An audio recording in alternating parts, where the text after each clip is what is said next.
Speaking Task 1. You will be asked a question about a familiar topic. You will then have 15 seconds to prepare your response, and 45 seconds to speak. Explain whether you agree or disagree with the following statement: children should not be allowed to play video games. Then give specific details in your argument. Prepare your response after the beep.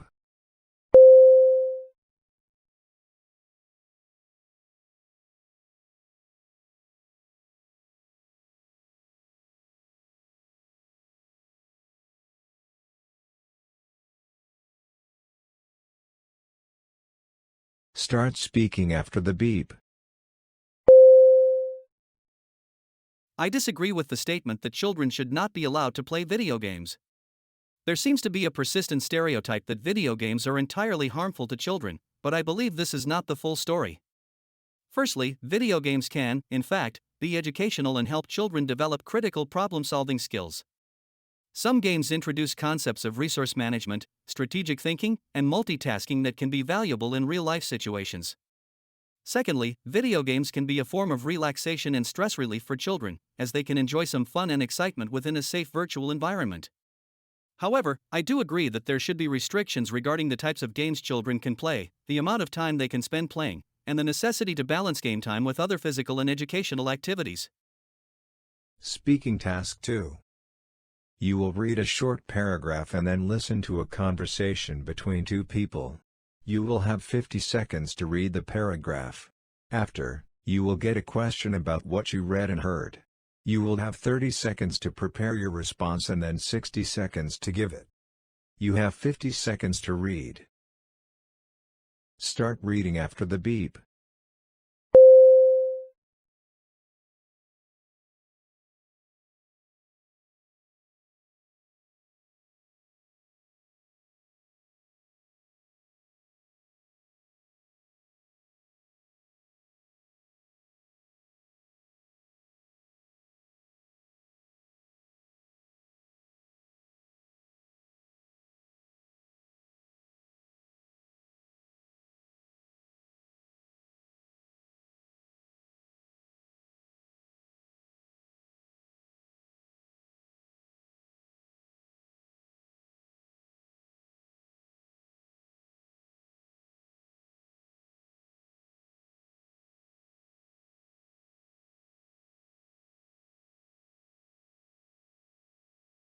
Now listen to the conversation between two people.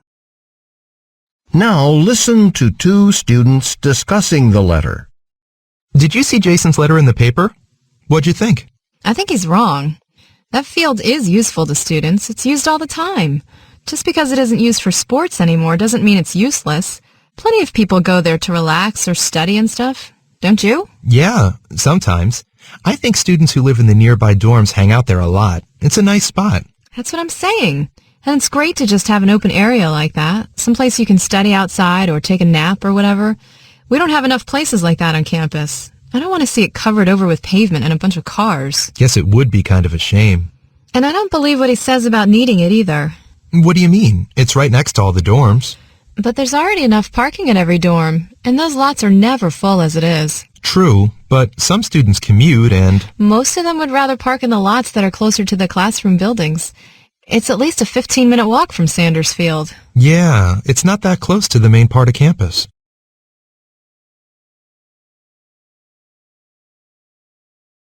The woman disagrees with the parking lot proposal presented in the university paper. Explain the proposal and the reasons the woman gives for opposing it. The woman disagrees with the parking lot proposal presented in the university paper. Explain the proposal and the reasons the woman gives for opposing it. Prepare your response after the beep.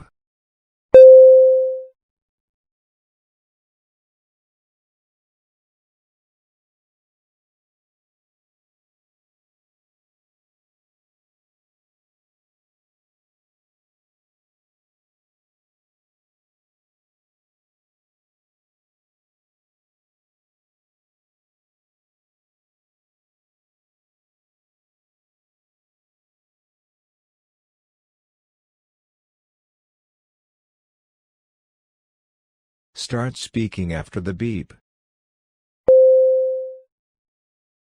The proposal in the letter suggests turning Sanders Field into a parking lot to meet the growing demand for student parking. However, the woman disagrees with this idea. First, she argues that the field is still useful, even if it's no longer used for sports. Many students use it as a quiet outdoor space to relax, study, or hang out, and she thinks it would be a loss to replace it with pavement. Second, she doesn't think extra parking is actually needed. According to her, the dorm parking lots nearby are never full, and students who commute prefer parking closer to academic buildings, not a 15-minute walk away like Sanders Field.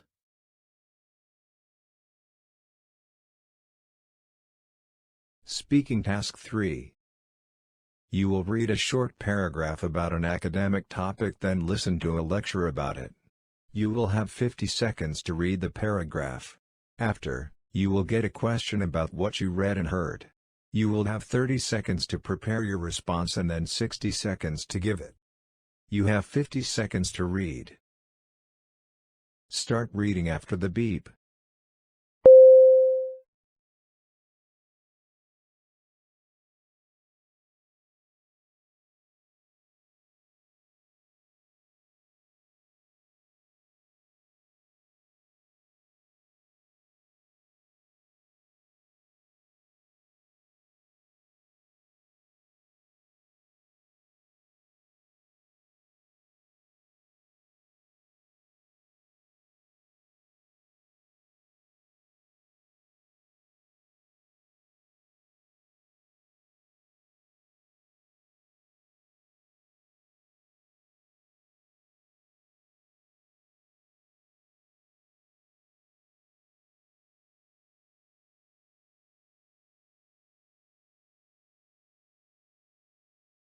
Now listen to the lecture.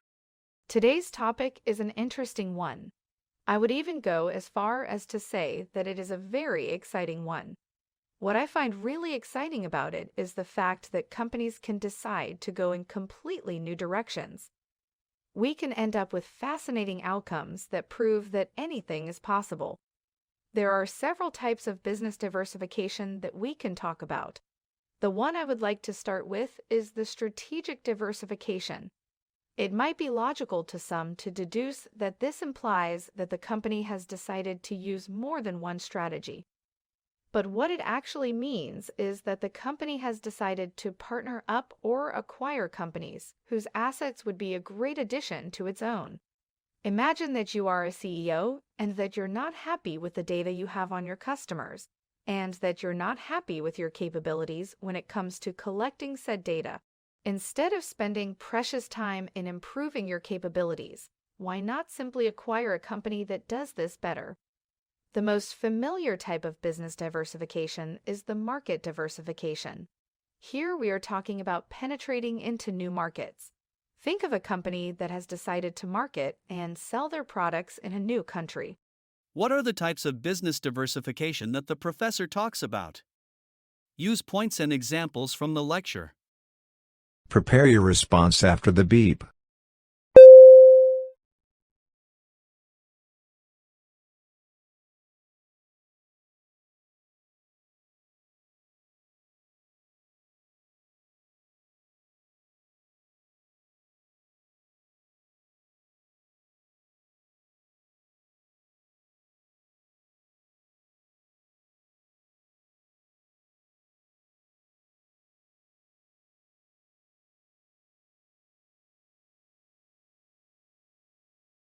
Start speaking after the beep. The professor says that there are several types of business diversification, but she only talks about two of them. First one is the strategic diversification and the other one is the market diversification. When it comes to strategic diversification, she says that this doesn't mean that the company will use more than one strategy, but that the company will try to acquire new companies or maybe to partner up with them in order to add the capabilities or the assets of these other companies to its own. And she also talks about the most familiar type of business diversification, which is market diversification. And basically, this means that the company is trying to penetrate into new markets, for example, sell their products in a new country.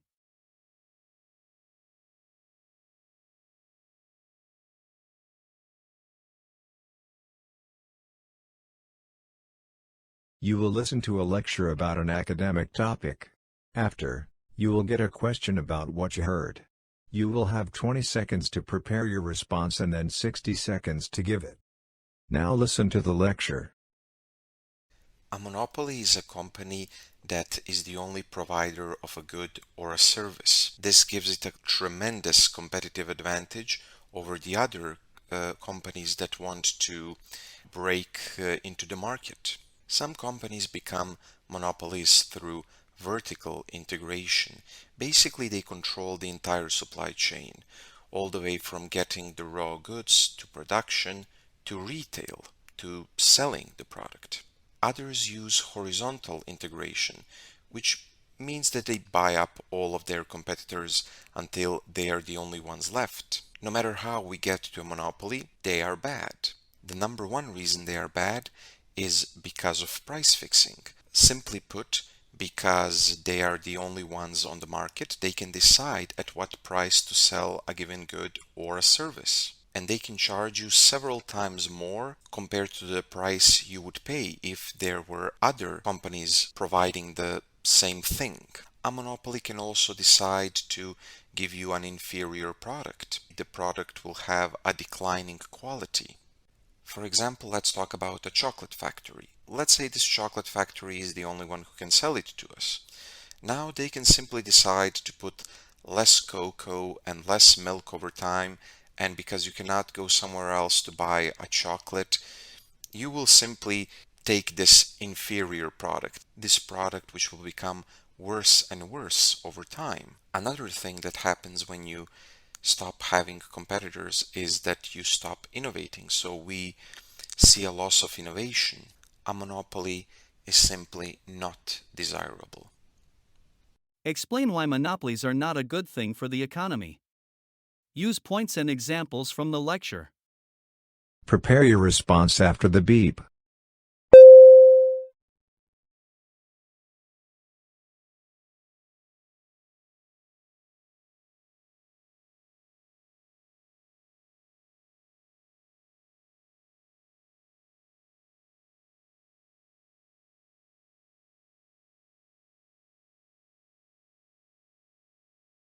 Start speaking after the beep. The professor said that there are 3 reasons why monopolies are bad. Number 1 is because of price fixing. Now, price fixing is bad because the monopoly can decide to charge higher for a product, to put a higher price on something, on a product or a service. The number 2 reason is because the products can get worse and worse over time. He gave an example of chocolate, that the chocolate can have less cocoa, less good ingredients in it. And we will buy this chocolate because we don't have something else, another chocolate to buy. And the third reason is the loss of innovation because there are no competitors. A company, a monopoly doesn't need to innovate.